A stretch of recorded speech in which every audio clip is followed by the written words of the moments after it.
over for some Thank coffee? you for having me back. I'll come anytime. Let's do it. We're talking about something really cool here. Yes, we are. Gathering, connecting. Yes, we are. And we were just saying this morning, this is what we're doing. Yeah. This is what we long for right here. Yes, this connection. It is. This friendship. You and I are in different seasons of life, but this is so funny. We get on the phone, we can talk for an hour and a half. Oh, probably more than that. Pretty much one sentence, and it just never ends. Yeah. And and it led us to this topic of just connection and how we have kind of lost that. Yes, we have. In our society. Yes. Now, before we get to that, I want to kind of introduce myself because I've never really done this, and you haven't. So, I just want to say, this is our background, and this is the season that we're in, and hopefully, when somebody's watching this, they can go, "That's me. Yeah, I'm with that girl. That's good. I'm in that place in life." My name is Kelly Brees. I'm an 80s girl through and through. I'm an 80s girl. Late 80s is when I grew up. But we lived in a world where, you hear that phrase, they let them out at 8 o'clock in the morning and they came back at 10 p.m. That was me. Yeah. That's what we did. At 18, I left home, went to college, started a career because that's what you did in the early 90s. That's when I graduated college. And we started our career, then we got married, then we had kids, and we became, because of our childhood, because of our free-spirited childhood, where we pretty much roamed the town by ourselves, we subsequently became the helicopter parents. I think because we knew too much. Yeah. Yeah, you can't come back from that. You can't come back. When my kids ask me about doing something, I'm like, no, I know what happens. No, I've been there. Yeah. I've been there and made it back, thank God. But we did the Southern American life. My kids went to public schools. What I wanted for them was a small town experience like I had. Yeah. That's what I wanted.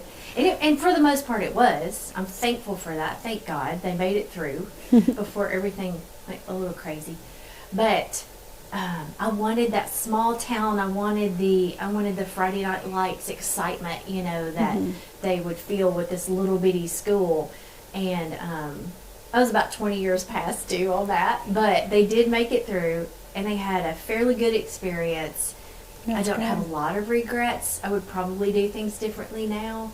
But that's where we are. Now I have 2 adult children. They're doing fantastically well. They love the Lord, and I'm so thankful for that. And they're so sweet. Oh, they're so genuine. Kids. They're so genuine. I love them. They're really great. I'm proud of them. They got lucky with us. But, I know. I say my kids will survive me. And that's what mine Just kidding. did. It's the truth. It's the truth because what's cool about having adult kids is that you can look at them and just go, I messed up so bad. Thanks for being so cool about it. Really, thanks for working through this with me. So this is good.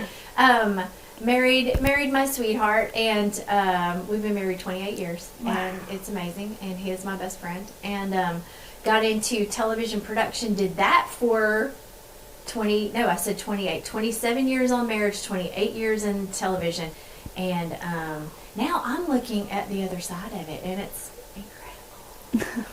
It's incredible. I'm looking at I've kind of stepped back some over the last 4 or 5 years, and now I have finally talked him into coming to my side. I'm always going, come over here. It's amazing. But so now we're looking at that kind of next season of our life and watching our kids launch, and it's amazing to watch that, and they're excited about life, and we're excited to see their life, and we're excited about our new life, and so it's a good season to be in, and I know there's just a lot of women out there who are in the same season as me, and they're looking for ways to come back to center with thinking about gathering and thinking about connection, because maybe they've spent the 25 years raising kids, and they're looking for a different type of connection. So that's where I'm at. Where are you? Well, tell me about you. I'm Lydia Vester. I married my sweetheart. We've been married 16 years. We had a total of, so far, 8 children in 14 years. So I am in the throes. Wait, say that again. How many? We've had 8 children in 14 years. That's so incredible. So if you do the math, that's less than every 2 years for the most part. So that's just what I know. I know motherhood. That's all I really understand. I did get a degree. I was very blessed to have a passion for interior design. And so I originally went into that career field and into the university to study that as a believer, but not a follower of Christ, if you understand. I was not serving the Lord. I did not know him, but I knew about him. And so I was kind of doing my own thing. And when I got radically saved, I asked the Lord, what do you want me to do? Because I was willing to halt everything, change my career, whatever he wanted. And I heard him say, you're going to build my churches. And I've been able to design churches pro bono, but I also have learned how to build people.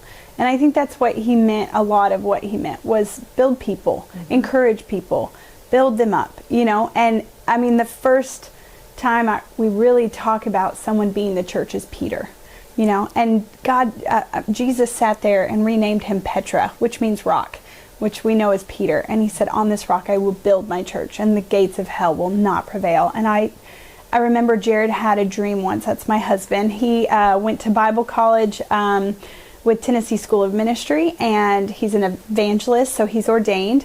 I have 5 classes, and I can work toward ordination, and I have enough for licensing, but we were youth pastors. But I remember him having a dream once, and it was kind of a scary dream, he said, but people were at the door trying to get me, and they were yelling, Petra, Petra, Petra.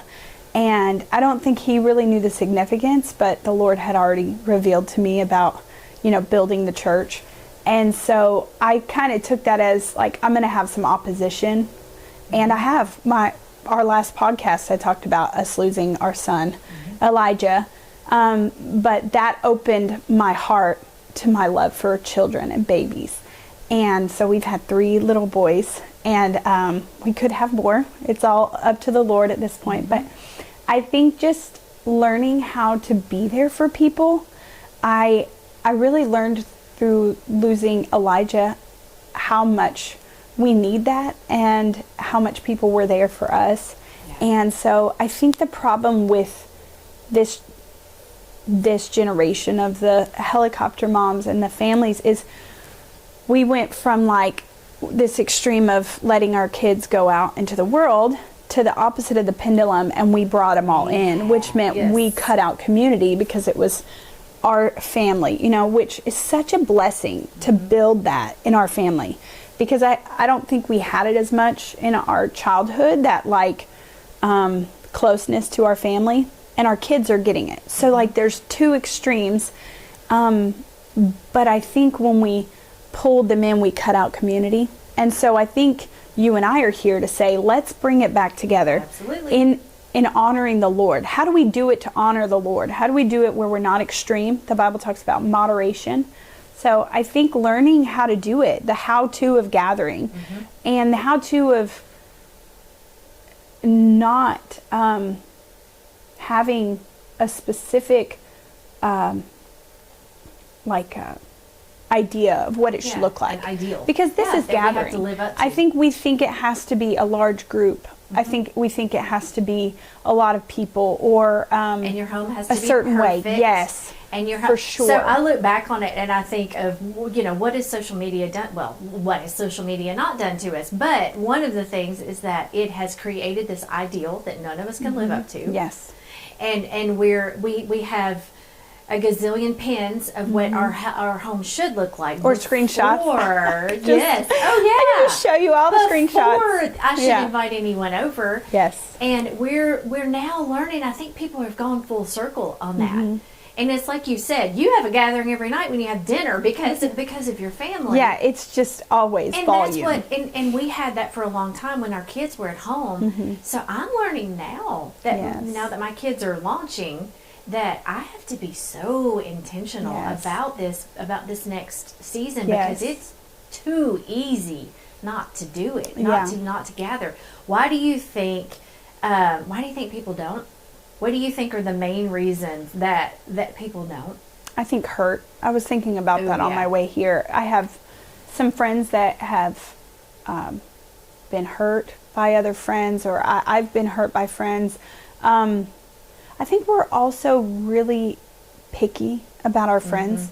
So what I mean is, like, at the beginning of friendship, we don't see all the junk. We see like screenshots of our friends.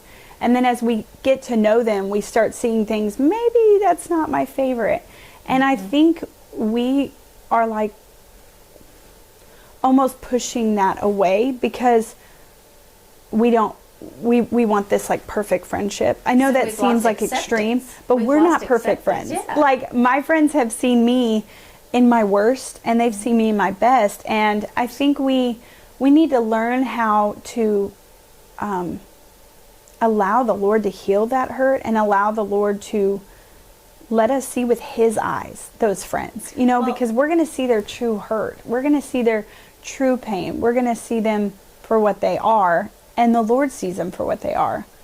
I think about when you think about some of the closest friendships you'll ever have will be church, there'll be school, there'll be a work environment, and these are places where you didn't pick the people. No, you didn't. You did not pick the people, and so you're put into a place where you may not relate to any of those people, and they end up being some of your closest relationships. Yes. Because iron sharpens iron. Yeah, because you're learning from each other. Yes, you are. I think there's so many reasons that I think people are not gathering right now. One of the main things is my home isn't good enough. My home isn't big enough. One thing that something that it stuck with me years ago, my daughter had a friend, and she had, her family lived down the street from us. And as soon as I walked in their home, it was a very, very small home. And the mom immediately started to apologize because her home was so small. And we sat in the living room, and everybody gathered in this living room. And I looked at her and I said, "You have no idea what you have here, because no one is leaving. They're all sitting in this room, and they're all gathering right here. And you're going to know one day how precious that is." Yeah. Nobody's going off to their bedrooms and their bonus rooms and their theater rooms playrooms and playrooms and everything else. They're right here together, and that is such a blessing. Yeah, and we had this very, very long talk about just how important it is to be in the same room and to be enjoying each other's company. Another thing that I think of, people they think they don't have the confidence to host something. Yes. Yeah. Or have you felt that way? Yeah. Do you feel like like you don't know what you're doing. Yeah. You've never done it, or you have done it but it failed. I think that's something we talked about. Like it flopped. Nobody showed up. Yep. Or you didn't know what to talk about, or they didn't. Oh, you've named up and I've experienced every single one of those things. Yeah. When we were talking about this girl, I came up with 5 pages of notes. I couldn't stop thinking about There's it. Like, so much on it. There's so much on it. There's so many things. I want to talk about bad experiences, and there's a reason I want to talk about them. But have you had some bad experiences that just stick in your mind? Oh, yeah. And they definitely stunt your movement towards gathering. They definitely can stunt it, but only temporarily. I think we can get past it. Well, because we're supposed to learn something from them. Yeah. I had one. I think I just, had this vision in my head. We've got a pool, and I was going to have a pool party, and I invited every friend I know. And I forgot the cardinal rule of that is that you have to have staples. You got to have people. There's got to be some people there that love to talk. And I'm so thankful for people who love to talk, because when I get into a situation like that, I get a little quiet, and I want to be the host and make everything perfect. So I had this pool party, and the entire afternoon, no one got in the pool. And I served food, and we had our little paper plates, and I think everybody just sat and stared at their paper plate the whole time I was there. And so I'm walking around trying to get conversations started, and the whole time just sweat pouring, just thinking, just make this end, because this is terrible, you know? It's torture. Have you ever had an experience like that? Yes. Like, I think just people, like you said, you need that one person. I always try to be that, but it's very hard when you're hosting. Yes. You know, especially a lot of our get-togethers are birthday parties. If you could imagine, we have 7 every year at least. And we throw some shebangs, if that's still a used term. I mean, they're big. Bring it normally. back. Yeah, Bring it they're back. big. I think my daughter, we were just talking about her party, and she was 6. She's my oldest.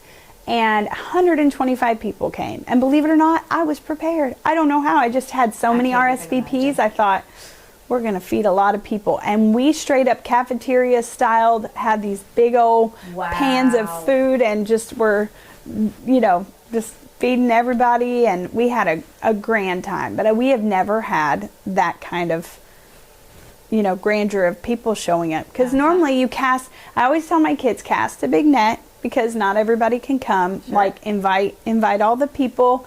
But my kids really work hard at saying, okay, I want my friend to have a friend. So they go really out of their way to make sure that each of their friends not only has them, but has like an additional friend.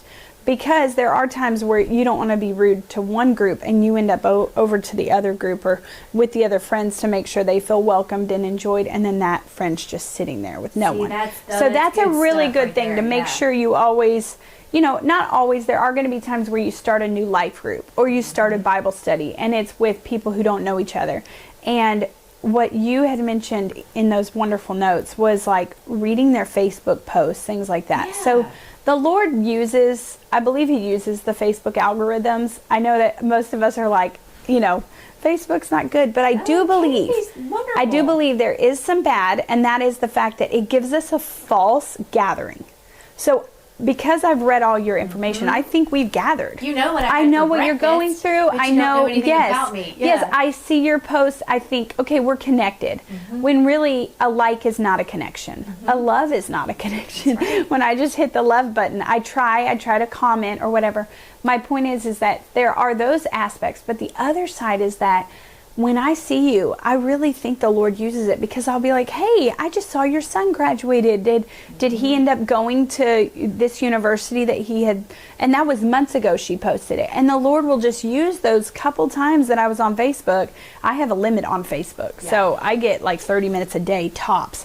And only so many opens for so much time with an app called Be Present. So in that little bit of time that I'm on, you gotta scroll fast to learn. Yeah, right. Well, the Lord he just uses it. And so things like that, like we get to know each other and we say, hey, by the way, like I have 2 friends. One's from one of my best friends is from Germany. She lived there until she was 28. And one of my other best friends, her husband was an orphan in Russia. And so when we all got together, I was telling them, because my German friend did not know that about my other friend's husband. And so they started talking about, you know, being raised in Europe and things like that. So I think it's smart to know enough about these people that you can connect those pieces. And I bet you learned a lot about European culture too. Yeah. Because this is something I am so intrigued by. One of my favorite books is a book about Tuscany, and about it's amazing hearing about how families in the summertime, they don't eat inside. No, they bring their tables and their chairs and they line them up in the streets, and dinner starts at 8:00 at night and goes till whenever, because that's just their culture. And that's beautiful. I thought that's so different from what any of us know here. Yeah. I had a good friend that was from Romania, and she expressed to me, she was like, you guys are so uptight here. Like, you don't understand. We would go to each other's house just to watch them do their laundry. That was our norm. And so she told me about this, and I thought, well, I haven't really experienced this. I just know kind of our culture, and and it's one of respect. So we don't just show up at somebody's house normally, but she does, and I will never forget this. It was one of the funniest moments. But she called me up. Our daughters were playing, so her daughter was already over here, and she said, "Can I come over early?" And I said, "Of course." So she comes to the front door. It's a summer day, and I answered the door, and she said, "Can I get in your pool?" And I said, "Sure." And she walked in the house, and she walked out the back door and got the pool in her clothes. In her clothes. I've done that 100 times in our pool. And she just went, I needed that. I went, that. I'm so glad you did that. I'm so glad. And I stood there on the side of the pool going, that's the coolest thing I've seen. Yeah, Long and long that is time. cool. I wouldn't have the guts to do that. I love that about that culture. That's how it is. What I was going to talk about my other best friend who's from Germany, and she hosts a book study every summer, every Thursday, and it's actually not far. It's probably 5 minutes from this house. And so she even does the hard part. She lets you bring all your kids. Ooh, and there's brave. about 40 kids running around. My. And she has little house rules like no food upstairs, shoes off when you come in, so many kids on the trampoline at one time. So she set these little things. And we're going into, I think, year 4. Oh, that's neat. Yeah, that's 3 neat. or I think it's our 4th year going into it. And it is something constant in our summers. It's community in our summers when we don't have that. And her being from Germany, I mean, there's always food. In fact, I'll tell you a funny story. My son Asher, who's 3. So apparently he thought that if he wanted food, he needed Claudia, which is my friend from Germany. So he would always say, I want to go to Claudia's house. And I'm like, well, we'll go on Thursday. It's not Thursday yet. And he goes, no, but I'm hungry. I started telling her, I said, I think he associates you with food. And he thinks he needs to be at your house to have a salute because there's always just food on the counters. And he can just go up, he can just go up and grab it. And so what everyone does is everybody just brings a dish. And if you can't, which for years I've had babies, newborns, and that's just not something I've been able to do. We've brought some things, but you bring it if you can, and there's always a slew of food, and it's such a beautiful time of this. Yeah. We're talking, we're crying, we have that connection. So it's as simple as saying, hey, let's just hang out. We did one of the best books, and I'm going to say this one because it is so on point for what we're talking about. It's called Find Your People. It was the first book study we did. So if you're looking for a good book study to start this, and I do encourage Bible study with it. So make sure you're using scripture and you're going back to the Bible, because I always tell people God's word is the true manna. Everything else is kind of regurgitated from him. So make sure you're getting fresh manna from him through his word and through time with him. And then all those other additional devotionals books, those are kind of allow you to see into what the Lord's given fresh manna to other people. But make sure you're getting your own fresh manna too. Right. And so this book, it's all about finding your people. It's all about community. It is brilliant, and it's how we started our book study.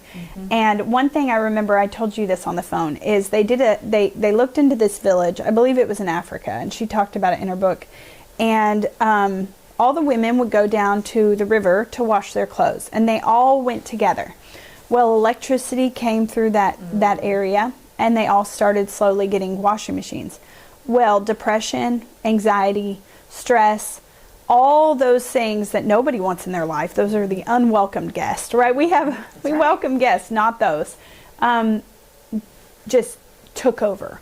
And they didn't understand why until they realized they didn't have community. They weren't going to the river to wash their clothes. So I'm not encouraging anyone on here to go to the river to wash your clothes. Keep your washer and dryer. Especially not the Cumberland Wash River. But invite people over. Claudia is one of my closest friends who has come over. She loves to organize. I love to organize. I always have an organizing project. So she's come over and just helped me. I've gone to people's houses. My other friend whose husband's from Russia, I have gone to her house and we've pulled everything out and started organizing and cleaning closets. Little pantries, everything. I have that friend. They're amazing. They're the best friend in the world. I know. Be that for someone. Yeah, or just be there while they do. Are you doing anything this week? You don't realize just how much, and I do. I call on this friend all the time because she just has this gift of walking into another person's space and going, oh, no, if you do this and this and this, it all lines up. And you're like, how did I not see that? So, all right, the last thing I want to talk about, because we're already out of time on this one. We're going to keep going. But food is expensive. Yes, food is expensive. It is. And that is one of the biggest reasons that people don't have And all the gatherings. allergies and all the, you know, there's All just these so many complex things about you have to food, think about. yeah. Yes. Okay. One thing that my sister-in-law, she's incredible. She has broken me out of so many strongholds when it comes to connection. It's really cool. That's wonderful. We had this idea, you know, we would have just girl day pool parties, just all the kids are gone, let's all gather, let's just hit the pool. Great. That's so expensive. Now who's gonna make lunch for everybody? You know, there may be 10 women here, whatever. And we finally came up with this idea. No one goes to the store. No one. I don't care what situation you're in. Don't go to the store. Whatever is in your cabinet and your refrigerator, bring it. We're going to put it all together. And we have had some of the best lunches That's wonderful. imaginable. And we've That's gotten such so a good creative. idea. And I you love told that. me about another idea Yeah, that yeah. you and other families do. Yeah, well, I have. We've done this before. So New Year's Eve, one example I didn't get to share with you.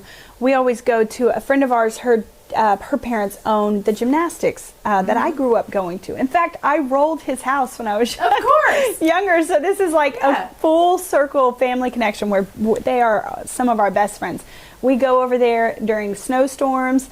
With some other, we go and we just have a blast. And we always just bring food. Like, so for New Year's Eve, I just went by Zaxby's. So every single place almost has a family meal. Yep. So Zaxby's, we get Panda Express. So these are things where it's like I know my family likes it. Panda Express and all those places, they'll provide plates and everything. So just like everybody bring their own. So let's say pizza. Let's say your family doesn't like pizza. Grab Panda if they don't need that. Chick-fil-A has family meals. And so I think just learning how to make it happen and pushing it, you know, like don't give up at the first fail. Yes, and drop it, and especially here in the South. We have to drop that whole ideal of that Southern hospitality. I have to make everything look like Martha Stewart showed up and just spread out all over the house. I have to let that go and understand that a simple idea or a simple plan is so much better. And That's then good. nobody's stressed. Yeah. And it's just so much easier. Yeah, simplify. It's so much easier. My teacher would write it up on the board, and it's KISS. Keep it simple, stupid. You can say it without the stupid. I've said that so many Yeah, times. just keep it simple.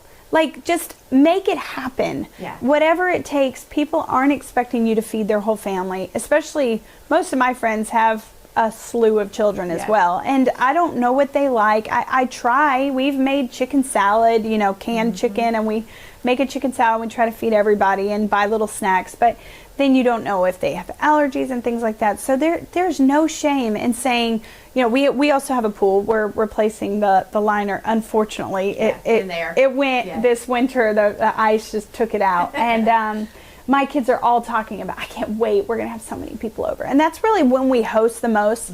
And that's okay. It's okay for winters to be a little slower. But don't forget about chili. Don't forget about all the things we do. We do a lot of gatherings in the winter. In the ice storm, anytime it snows, we're at friends' houses playing with them, or they're at our house.